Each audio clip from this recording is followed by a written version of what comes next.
본문의 말씀으로 그날 그때를 준비하며 이런 주제로 말씀을 함께 나누려고 합니다. 그래서 여러분, 우리들이 예전부터 어른들이 써오던 그 충고나 권면이나 교훈하는 말들을 흔히 사자성어라 이렇게 얘기를 한단 말이에요. 우리가 종종 듣는 그 말들 가운데 하나가 타산지석이라는 말이 있어요. 타산지석. 그러니까 다른 산의 돌이라 이런 의미가 있는데요. 다른 산에서 온 돌일지라도 내가 가진 옥을 더 빛나게 할 수 있다, 이제 그런 의미가 있습니다. 이를테면 다른 사람들의 잘못이나 부족한 점을 본보기로 삼아서 나를 발전시킬 때 쓸 때 우리는 타산지석이 이렇게 얘기를 합니다. 그러니까 다른 사람들의 행동, 다른 사람들의 어떤 부정적인 그런 일들조차도 나에게는 도움이 될 수 있다는 말이죠. 내가 남을 통해서 내가 배우고 나를 발전시킬 때에 타산지석 삼으라, 이런 얘기를 종종 합니다. 그래서 우리 주변에 많은 것들을 바라보면서 타산지석으로 삼아야 되고요. 또 한 가지는 반면교사라는 말, 반면교사. 그러니까 반대되는 쪽에도 내 스승이 있다, 이제 이런 의미가 있어요. 그러니까 꼭 나와 가까이 있는 것만이, 또 나를 잘 가르치는 훈계만이 교훈되는 것이 아니라 다른 사람들의 실패라든가 잘못한 것, 이를테면 남들의 부정적인 행동을 통해서 나는 저렇게 살면 안 돼, 이런 걸 깨닫게 되는 거죠. 뭐 삼인행연 필요하사라, 이제 그런 말 있는 것처럼 반면교사, 저 사람의 잘못된 것, 저 사람의 실수, 잘못 믿는 것, 이런 걸 통해서 나는 저렇게 믿으면 안 돼, 나는 저렇게 신앙생활을 하면 안 돼. 남들의 잘못, 실수 이런 것들을 거울 삼아서 내가 피하고 내가 하면 안 되는 것을 깨닫게 만들어주는 것을 반면교사, 이렇게 얘기를 한다는 말이죠. 그래서 우리가 남에게 일어난 일들을 보고 나에게 일어날 일들을 생각하는 것이 지혜라는 말이에요. 그래서 여러분, 이렇게 우리 선조들은 이런 가르침을 많이 줬어요. 다른 사람들의 일어나는 일들, 역사 속에 일어난 일들을 보고 우리가 준비를 잘하라, 그런 말이죠. 이를테면은 질병으로 고생하는 분들이 있잖아요. 몸 아파서 고생하는 분들이 있는데 그분들을 보면서 우리가 어떻게 해야 되느냐, 타산지석 삼아야 되고 반면교사 삼아야 된단 말이에요. 나도 병으로 저렇게 고생할 수 있다는 것 알아야 된다는 얘기죠. 나 말고 다른 사람만 저렇게 고생하는 것이 아니라 나도 그럴 수 있어요. 그렇기 때문에 나는 어떻게 되는가, 나는 그럼 건강하게 운동도 하고 음식 조절도 하고 건강에 좀 관심 가져야 되겠다, 이런 깨달음을 주게 되는 거란 말이에요. 뭐 우리가 아무리 준비한다 그래서 평생 병들지 않고 건강하게 산다는 보장은 없지만, 그럼에도 불구하고 내가 할 수 있는 것을 하는 것이, 이것이 우리 삶의 유익이 된다는 것입니다. 여러분이 주변에서 다른 사람들이 하나님께 부름받는 것을 보잖아요. 우리 장례식에 참석을 종종 하고 조문을 다녀오기도 한다는 말이죠. 남의 어떤 장례식에 조문을 갔다 오게 되면 언젠가 나도 저런 그 장례식에서 내가 관에 누여지게 되고 내가 남들의 조문을 받는 그런 위치에, 그런 자리가 있을 날이 올 것이다, 이걸 알고 그래 준비하라는 것이죠.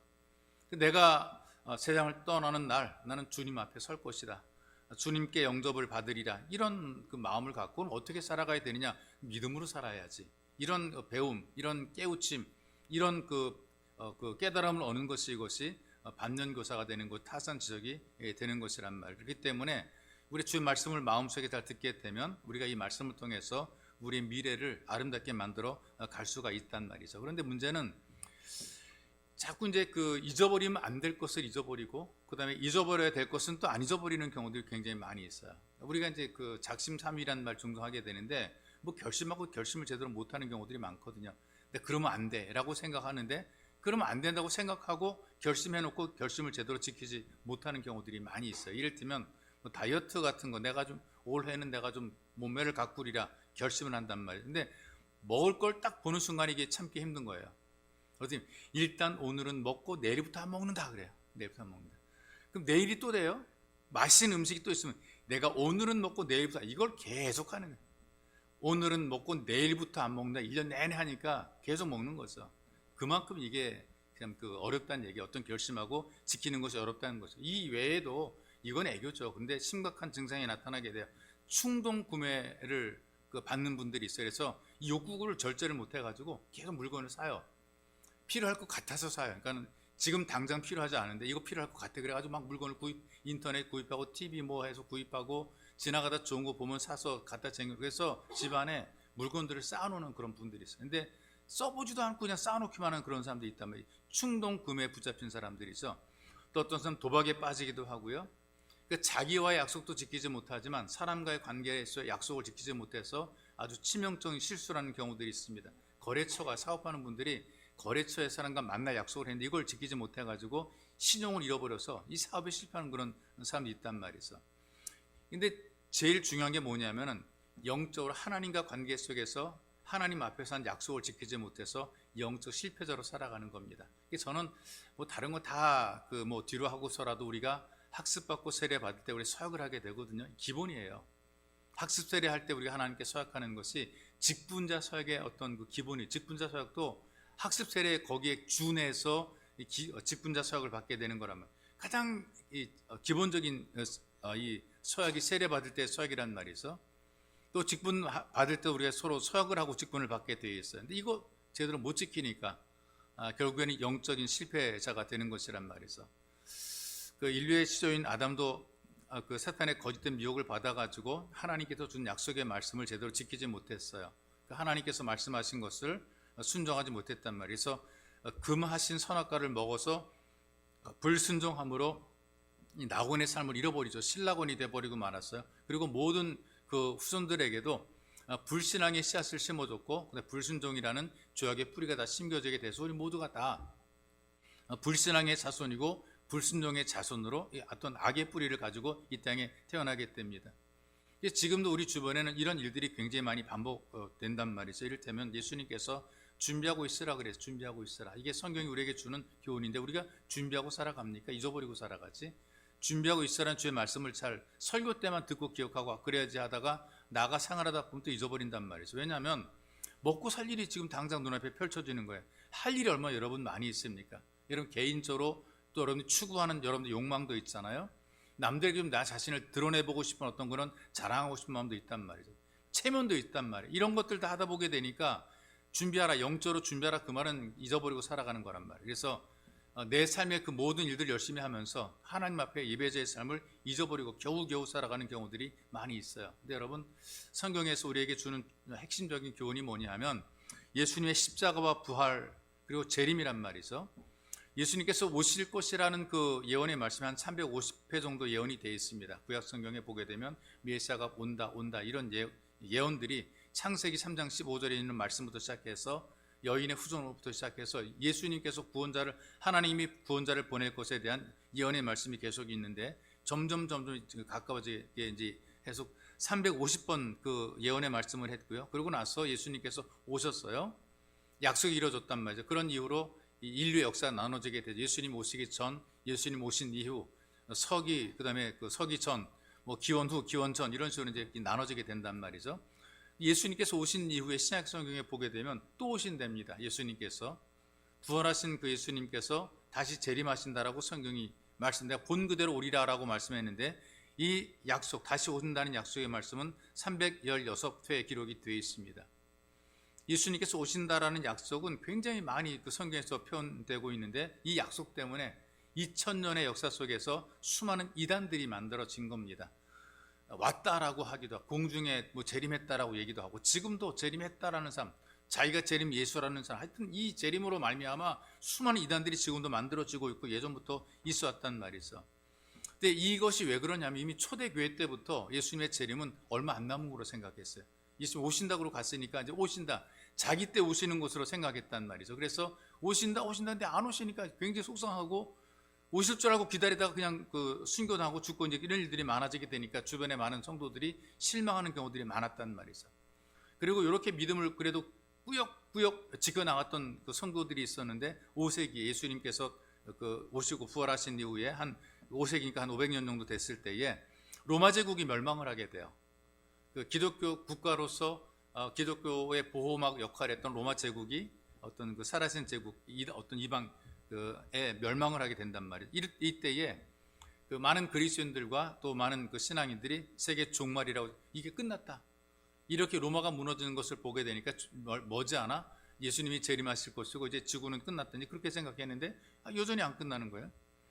그 후에 14세기쯤에 한 1400년쯤에 유럽에 전염병이 발생을 하게 되죠. 페스트라고 해요. 흑사병이라고 그래요.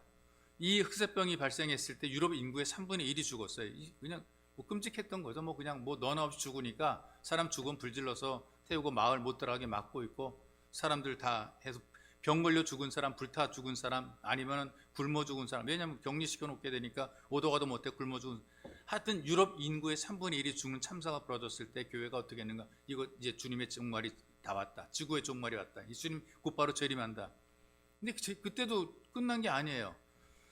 그 다음에 또 이스마엘 후손들로 세운 그 무슬림들이 만들어 놓은 사라센 제국이 아시아, 유럽 정복 다 한단 말이죠. 그리고 예배드린 옛 성전터, 그러니까 예루살렘 성전터에 그들이 정복을 해가지고 하나님을 경배하는 그 성전, 알라를 예배하게 만들었어요. 그래서 옛 성전을 회복을 하고 하나님께 예배드리는 성전을 세우겠다라고 십자군을 모집했거든요. 그래서 십자군들이 다 모집이 돼가지고 전쟁을 하게, 십자군 전쟁들이 뭐 십몇 차까지 일어났는데 결국은 실패하게 됐죠. 그래서 수많은 젊은이들이 죽었습니다.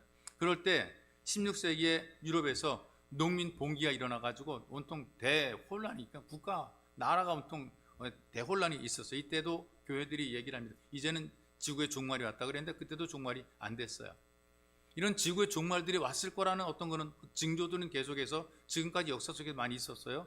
많이 죽고 환란이 있고 고난받는 이런 일들이 있었단 말이죠. 그런 이후에 여전히 지구가 존재를 하고 있는데 1500년대에 중국의 대지진으로 83만 명이 죽었어요. 83만 명. 이거 엄청난 일. 83만 명. 83명만 죽어도 큰 죽음인데 예전에 83만 명의 도시 하나가 사라진 거예요. 그리고 1923년에도 일본 그 관동 대지진으로 15만 명이 죽었고요. 칠레에서 지진으로 2만 명이 죽었고 40년대는 터키에서 3만 명, 68년도에는 12,000명, 85년도에는 페루에서 화산이 폭발해가지고 도시가 사라지게 되고 한 2만 5천 명이 죽었단 말이죠. 이게 대재앙이 있고 사건이 있을 때마다 설교자들이 또는 그 신앙인들이 지구의 종말이었다는 것을 설교를 많이 해요. 그리고 진짜 종말이 올 거라고 하는 그런 나름대로 예언도 한단 말이죠. 그러니까 이럴 때가 되면 교회가 가득 차게 돼요. 1984년에 샌프란시스코에서 대지진이 일어나게 되었을 때에 예배당에 교인들이 가득했대요. 원래 교회가 통통 비고 그러거든요. 그런데 이런 지진이 만들어지거나 뭐 참사가 일어나게 되면 사람들이 불안하니까 다 교회로 그래도 몰려와요. 그래서 예배당 교회 가득 찼었는데 지금은 또 다 빠져나갔어요. 맥이 빠져버리고 말았어요. 아직도 종말이 안 됐으니까요. 근데 이런 일들이 반복이 되다 보면 사람들이 어떤 생각하게 되느냐 하면은 그 양치기 소년의 거짓말 같은 뭐 늑대가 나타났다 그랬는데 안 나타났네, 나타났다 그랬는데 안 이러면서 계속 스스로 속는 경우들이 많고 종말이 있다, 재림이 온다라고 얘기를 하는데 안 와요. 이게 없는 거 아니야? 이렇게 해가지고 스스로 마음이 풀어져 버리는 경우들이 많거든요. 우리 이때 주의해야 돼. 이때 조심해야 되는 거예요. 없을 것 같은 그때에 온다 그랬는데 안 왔어. 그러면 아직은 멀었을 것 같아라는 그때에 주의하라는 것입니다. 왜냐하면은 모든 그 어떤 그 역사 속에서는 적지 않은 어떤 법칙들이 있다 그래요. 이거 갖다가 또 학문적으로 이 법칙을 발견해낸 사람이 있어요. 법칙을 만들어낸 사람이 하인리라는 사람인데 이걸 하인리 법칙이라고 얘기를 합니다.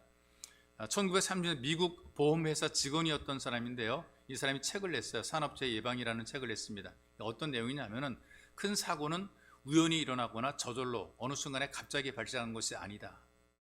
이 큰 사고가 만들어지기 전에는 작은 사고들이 많이 있다.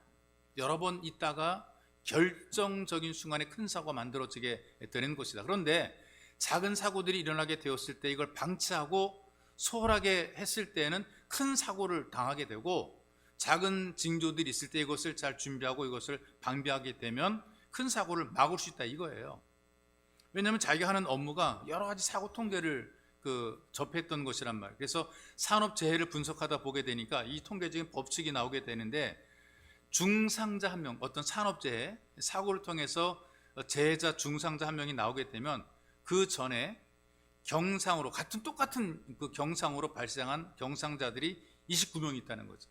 이분은 지금 중상이 돼 다리가 잘리거나 팔이 잘리거나 목숨 위협한 지경이 있는데 똑같은 자리에서 똑같은 사고를 겪는 이 사람들이 한 29명 정도 있다는 거죠. 그때는 좀 약간 경미했던 거죠. 발가락이 부러지거나 뭐 이런 거예요. 손가락이 잘리거나 이런 거죠.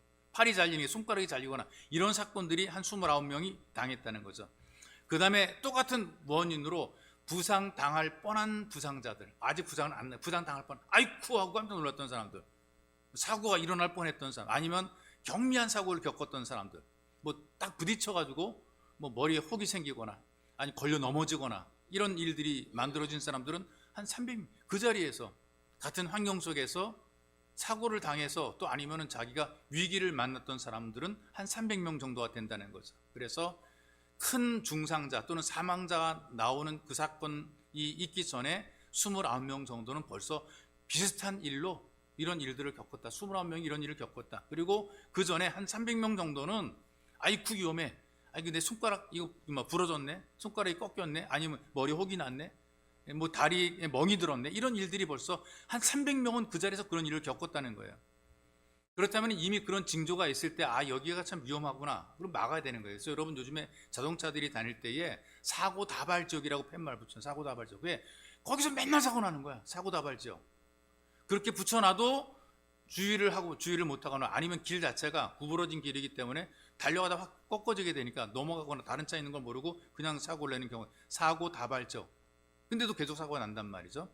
이것처럼 우리가 작은 사고를 보고 큰 사고가 있을 것을 미리 예측을 할 수가 있단 말이에요. 그렇다면 이런 전조 증상이 얘기를 하게 되는데, 여러분 2000년 세계 속에 지금까지 예수님께서 예언했던 그 말씀들이 조금씩은 다 있었어요. 전쟁과 전쟁의 소문들이 있었고, 기근과 가뭄이 있었고, 천재지변 재해들이 있어 왔단 말이죠. 근데 재림이 안 되고 지구는 정말이 안 왔단 말이에요. 그럼 우리는 어떻게 생각할 거지? 이거 안 오겠네. 여러분 이거 해봐도 뭐 여태까지 뭐 안 일어나는 거 보니까 괜찮겠네. 근데 그렇지 않다는 거예요. 그런 일들이 반복이 되고 앞으로 지나면 지나갈수록 점점 촘촘해질 겁니다. 예전에는 한 100년에 한 번 일어났던 것들이 한 50년에 한 번 일어날 거예요. 점점 가까워질 거예요.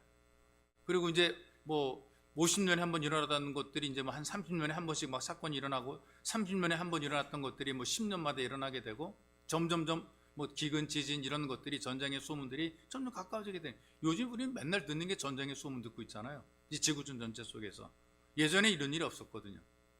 여러분 점점 그 성경에서 예고된 그런 종말의 징조들을 우리를 계속해서 자꾸만 우리가 지금 마주하고 있는데, 근데 종말이 안 오니까 사람들 마음속에 에이 아직은 아니야. 그런데 여러분 그날은 갑자기 온다는 거예요.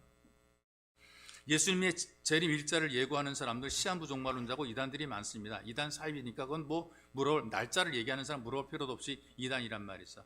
자기들 나름대로 어떤 논리를 가지고 말하게 되는데, 절대로 성경에 보게 되면 이 예언에 대해서, 이 종말의 예언, 날짜 예언에 대해서는 전혀 아닌 거예요. 그러니까 이런 것들에 우리가 귀를 기울 필요가 없어. 그러나 중요한 것은 때가 있다는 것은 분명한 사실입니다. 때가 있다. 이 구약의 선지자들도 마찬가지거든요.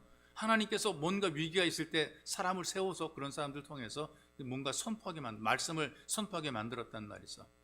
그러니까 하나님이 부르신 사람들이 그 시대적인 삶을 감당을 하게 되는 겁니다. 근데 잘못된 사람들은 자기가 뭐 대단한 것을 아는 것처럼 얘기를 하게 되는데, 성경에 보게 되면 이렇게 얘기를 하잖아요. 그때와 그 시기에 대해서는 쓸 것이 없다. 언제 재림하는지 그건 쓸 것이 없다. 이미 내가 다 알 수 있는 것처럼 말할 수 없잖아. 그러나 하나님께서 분명히 온다고 얘기를 했다. 그리고 또 한 가지 문제가 뭐냐 하면, 중요한 게 뭐냐 하면, 하나님께서 알려주지 않았는데 그거 왜 하려고 그러느냐. 하나님께서 막아놓은 것은 이유가 있어 막아놓았는데 그거 알아 뭐 할래. 그거 교만한 거예요. 하나님께서 금하신 것을 알려고 그러는 게 교만이에요. 먹지 말라고 하는 선악과를 왜 따먹느냐 말이죠. 하나님께서 안 되라고 한 것을 왜 우리가 알아야 됩니까? 우리가 우리 주제를 알아야지. 우리 분수를 알아야지. 하나님께서 하라고 한 것만 하면 되지. 아니 하지 말라고 그런 걸 왜 하려고 그러고, 못해도 괜찮다고 한 것을 왜 우리가 알려고 그러는 거예요. 재림에 대해서 날짜를 우리가 알려고 그럴 필요 없어요. 단지 준비하라 그랬으니까 우리는 계속해서 준비하며 살아가는 것이란 말이죠. 종말이라 그럴 때 우리가 두 가지를 생각해야 돼. 왜 자기 죽음을 생각을 안 합니까? 예수님의 재림, 참 큰 것만, 지구가 망하고 예수님께서 재림하고 이것만 생각하지 마시고, 나 죽을 걸 생각해야란 말. 이것도 종말이란 말이죠. 뭐 지구의 종말만이 종말입니까? 내가 죽어도 종말이란 말이에요. 이런 종말에 대해서 우리가 잘 생각해야 돼요. 예수님께서 오시는 종말이든 내가 가는 종말이든 종말은 똑같은 종말인데, 이런 종말은 또 주님께서 오시는 재림의 문제는 도적같이 온다라고 성경이 얘기를 해요. 22절의 말씀 아닙니까? 주의 날이 밤에 도둑같이 이를 줄을 너희 자신이 알기 때문이라. 성경에서 이미 예수님께서 제자들에게 말씀했단 말이에요. 다 들어서 알고 있는데 뭘 더 알기 원하느냐. 주님이 오시는 날짜를 꼭 알아야 되겠는가? 그럼 준비하기는 그건 아니란 말이죠. 예수님이 직접 말씀했어요. 깨어있으라. 어느 날에 너희 주가 임하는지 너희가 알지 못함이라. 너희도 아는 바니 만일 집 주인이 도둑이 어느 시각에 올 줄 알았다면 깨어있어 그 집을 뚫지 못하게 하였으리라. 이러므로 너희도 준비하고 있으라. 생각하지 않은 때에 인자가 오리라. 그러니까 반드시 오십니다. 근데 다시 오시는 예수님은 심판의 주님으로 오십니다. 그리고 세상의 종말도 함께 오게 되는 거죠. 그런데 언제냐 모릅니다. 그 시간은 알지 못한단 말이에요. 그러나 반드시 있다는 것, 이걸 우리가 믿음으로 기다리는 것이 우리의 신앙인 거란 말이죠. 하나님께서 말씀을 통해서 또 선제를 통해서 다시 오신다는 말씀을 줬기 때문에 믿고 기다리며 준비하며 살아가는 것이 이게 신앙생활이에요. 평생 그냥 이렇게 우리가 예배를 드리면서 하나님과 함께 이렇게 살아가는, 두 눈에 흙이 들어갈 때까지 하나님 앞에 이런 예배대로 살아가는 거죠. 그러다 우리가 하나님께 부름 오라 그러면 하나님께 가는 거예요. 이런 것이 바로 우리 신앙생활이 되는 거죠. 그날과 그 시는 여인의 잉태된 여자에게 해산처럼 고통이 임할 것이라 얘기를 한단 말이죠. 그래서 평안하다 안전하다 그때 임신한 여자에게 해산의 고통이 임함과 같이 갑자기 멸망이 이르리니 결코 피하지 못하리라. 이게 부정적인 그런 논조로 얘기를 하고 있어요. 믿음을 갖게 되면 우리가 뭐 심판을 받지 않으니까 우리가 걱정할 것도 염려할 것도 없단 말이에요. 그런데 믿음이 없으니까 뭐 세상 좋은데 여기가 천국이지 뭐 그럼 살아가다가 덜커덩 걸릴 때가 있단 말이에요. 예수 믿지 않고 살아가다가 죽어봐야 정신이 번쩍 드는 거예요. 그때 가야 심판 당해봐야 그때 안단 말이에요. 지난번에도 말씀드렸지만 해산한 여인이 언제 애가 나올지 요즘엔 대략 예측을 하잖아요. 출산 시간 거의 맞춰가는데 그렇다고 해서 딱딱 맞추는 경우들은 뭐 또 없단 말이죠. 어떤 때는 빨리 나오기도 하고 어떤 때는 또 늦게 나오기도 하고 막 이러니까 이 제대로 잘 안 맞춰지게 되는 거란 말이에요. 그런데 반드시 어떤 출산의 고통, 잉태 고통이 있게 되면 출산한 날이 있게 되는 거란 말이죠. 여러분 요즘에 주변의 분들이 뭐라고 예수 안 믿는 사람들도 말세네 그런단 말이에요. 그러니까 불신자들 입에서 말세라는 말이 나온다는 것은 그날과 그때가 그만큼 가까웠다는 거예요. 근데 주님 오시는 날 심판의 고통이 따르게 된다라고 성경이 이야기를 합니다. 근데 우리 믿음의 사람들은 하나님 앞에 갈 준비를 하고 있는 거죠. 민족이 민족을, 나라가 나라를 대적과 일어날 것이고 도처에 기근과 지진이 있을 것이고 이 모든 것은 재난의 시작이다.